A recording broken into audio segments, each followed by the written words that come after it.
민주당이 마은혁 헌법재판관 후보자를 임명하지 않는다는 이유로 최상목 대통령 권한대행에 대한 탄핵을 추진하기로 결정했다고 합니다. 기어이 30번째 탄핵을 그것도 대통령 권한대행 탄핵으로 채우고 해야 말겠다는 것입니다.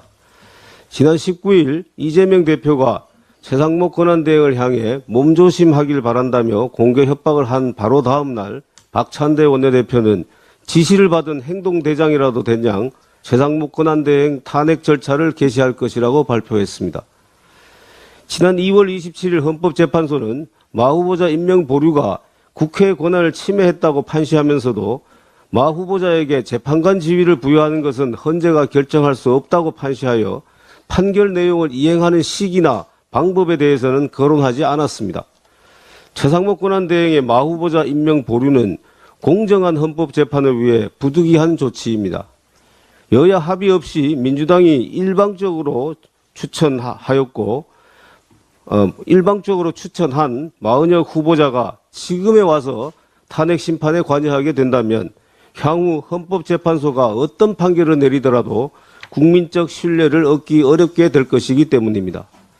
탄핵소추권이라는 엄중한 헌법적 제도를 장기판에 졸부리듯 함부로 사용하는 민주당의 탄핵 중독에 대해 국민들의 원성은 갈수록 높아지고 있습니다. 그럼에도 기어이 민주당이 30번째 탄핵을 감행하고자 한다면 최소한 의결 정족수만큼은 우원식 의장과 민주당이 마음 내키는 대로 결정해서는 안 될 것입니다. 지난번 한덕수 권한대행 탄핵 때처럼 또다시 제적 과반수라는 자의적 정족수로 대통령 권한대행 탄핵을 밀어붙여서는 안 된다는 것입니다. 대통령 권한대행은 권한대행 이전의 행위든 이후의 행위든 그에 대해 대통령과 동일한 탄핵소추 정족수가 적용되어야 합니다. 대통령의 국군 통수권과 행정부 수반으로서의 권한을 대행하고 있는 대통령 권한대행을 국회 과반수 의석만으로 함부로 탄핵할 수 있도록 한다면 국정 안보의 불안을 초래할 수 있기 때문입니다. 100번 양보해서 권한대행 이전의 직무행위에 대해서는 이전 직위에 따른 정족수로, 권한대행자로서의 직무집행에 대해서는 대행되는 공직자의 직위에 따른 정족수로 의결한다고 해도 최상목 권한대행에 대해서는 제적 3분의 2라는 가중된 의결 정족수가 적용되어야 합니다.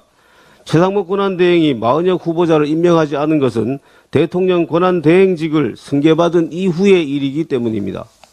우원식 국회의장과 민주당은 30번째 탄핵소추라는 국가 파괴적 행위도 모자라 의결 정족수 등 형식적 절차마저도 무시하는 역사적 과오를 반복하지 말기 바랍니다.